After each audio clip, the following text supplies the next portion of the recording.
आपल्या या अहिल्यानगर जिल्ह्याच्या वतीने आणि सर्व पक्षाच्या वतीने आपले सर्वांचे मित्र आणि महाराष्ट्र राज्य विधान परिषदेचे सभापती माननीय रामभाऊजी शिंदेसाहेब यांच्या या सत्काराच्या निमित्ताने या ठिकाणी ज्यांनी आत्ताच आशीर्वाद देऊन आपल्यामधून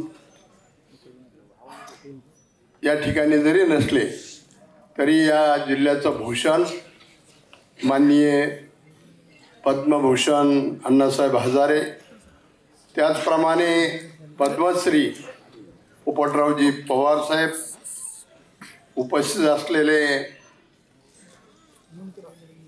आमदार सत्यजितजी तांबे, त्याचप्रमाणे हेमंतजी ओगले साहेब, माजी आमदार मुरकुटे साहेब, पक्षाचे वेगवेगळे अध्यक्ष माननीय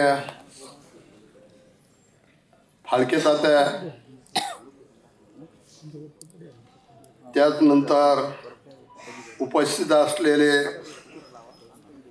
अभयजी आगरकर की ज्यांनी खरा हा कार्यक्रम या ठिकाणी घडवून आणला आणि त्यांना ज्यांनी साथ दिली ते वसंतशेठ लोढा असतील, बेरड भानुदासजी बेरड साहेब असतील, त्यांचे सर्व सहकारी आणि काँग्रेस पक्षाचे जिल्ह्याचे अध्यक्ष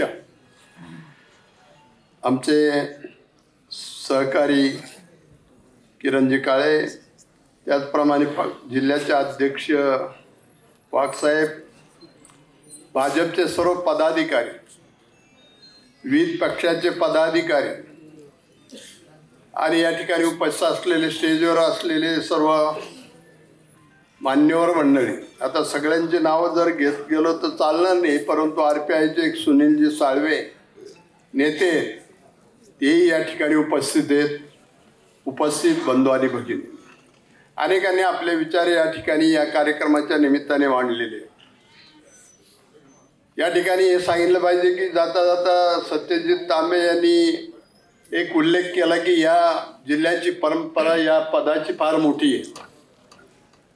या शहराचेच फिरोदिया साहेब असतील, या शहरातून निवडून गेलेले बाळासाहेब भारदे असतील, त्याच्यानंतर फरांदे सर आणि आता रामभाऊंना त्या ठिकाणी ही संधी मिळालेली.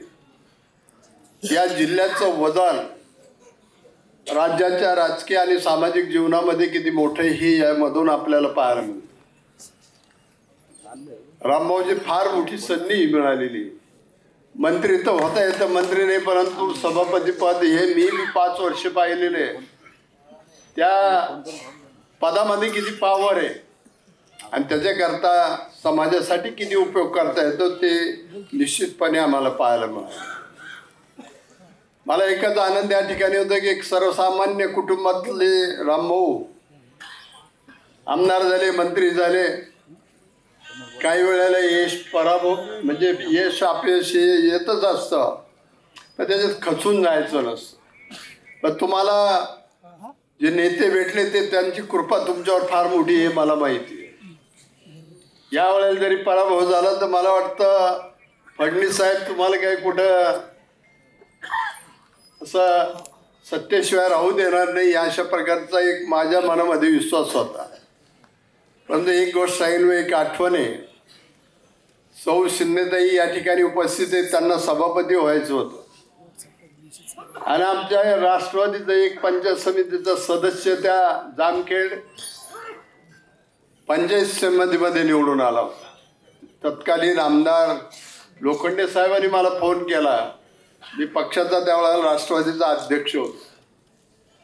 फोन केल्यानंतर त्यांनी सांगितलं की आम्हाला मदत करा, आमचा भाजपचा त्या ठिकाणी सभापती होतो. मी त्यांना होय म्हटलो आणि ताई त्या ठिकाणी सभापती झाल्या आणि रामभाऊच्या सुद्धा राजकीय जीवनाला एक वेगळं वळण त्या ठिकाणी लागलं. ते कधी विसरले नाही.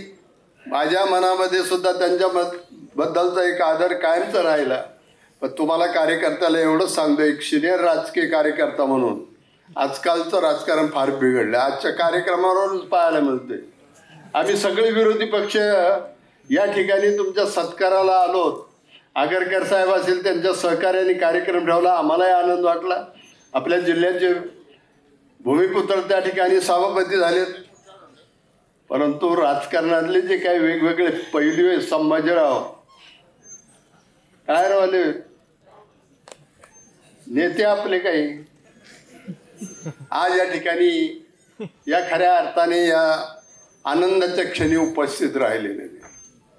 म्हणजे ठीक आहे, जनतेला हे सगळं माहिती आहे की राजकारणामध्ये गटतट असतात, परंतु असे कार्यक्रम हे पक्षविरहित, गटविरहित, स्वतःचं सुख दुःख, स्वतःचा स्वाभिमान बाजूला ठेवून त्या ठिकाणी आलं पाहिजे. आपण सुद्धा सगळ्यांनी कार्यकर्त्यांची एक आता दिशा भरकटत चाललेली.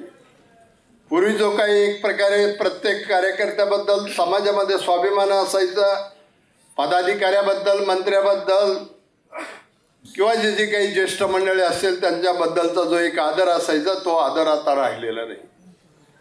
पैशाला महत्त्व राजकारणामध्ये फार आलेलं आहे आणि त्या पैशामधून सगळ्या गडबडी झाल्या आणि समाजाची एक जी वीण चांगल्या पद्धतीने या जिल्ह्यामध्ये थोरा मोठ्या मान्यवरांच्या मार्गदर्शनाने जे चांगली घडली होती ती आज विस्कटलेली. ती आपल्याला परत आणायची फार दिवस चालत नाही. कुठल्याही प्रकारचं चुकीचं वागणं हे मग तुम्हाला माहिती आहे की अनेक उदाहरणावरून आपल्याला पाहायला मिळतं. आज न उद्या त्या चरकामध्ये त्या उसाला जावं लागतं, तसं आपल्याला सुद्धा जावं लागेल. म्हणून आपण आपला पाय हा माती आणि जमिनीवर राहायला पाहिजे.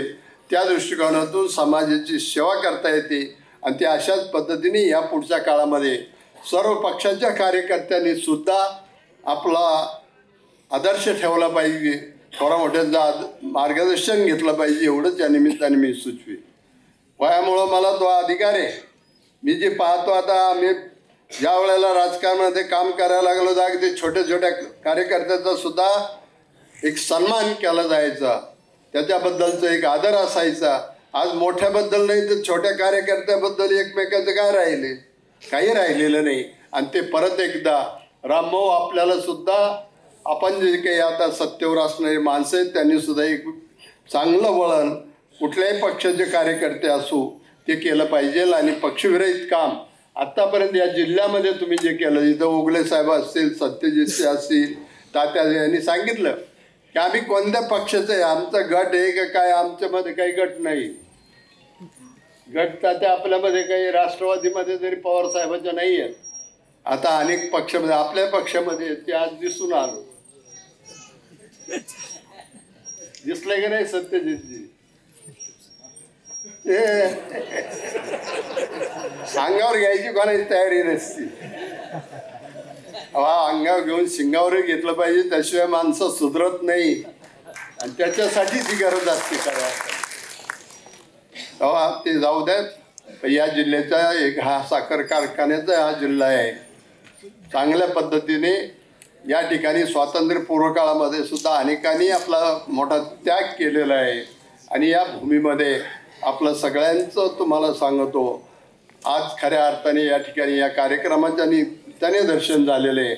मी रामभाऊ सुद्धा या ठिकाणी शुभेच्छा देईल की आपण उत्तरोत्तर अशीच प्रगती करता आणि देवाभावावरील जो काय आपला विश्वास आहे, नेते म्हणून जे पाळता, आज तुम्हाला त्यांनी सभापती केले, पण पुढं मागं ते दिल्लीलाच महत्त्वाच्या पदावर गेले, तर निश्चितपणे या जिल्ह्याला मुख्यमंत्री पदाचा मान त्यांच्या माध्यमातून तुम्हाला मिळेल, त्यांच्यामुळं मिळेल अशी अपेक्षा व्यक्त करतो. आणि परत एकदा तुम्हाला अहमदनगर शहर राष्ट्रवादी काँग्रेस पार्टीच्या वतीने शुभेच्छा देतो आणि थांबतो. जय हिंद, जय महाराष्ट्र. धन्यवाद कळमकर साहेब. यानंतर कार्यक्रमाचे सन्माननीय उपस्थिती माननीय पोपटराव पवार साहेब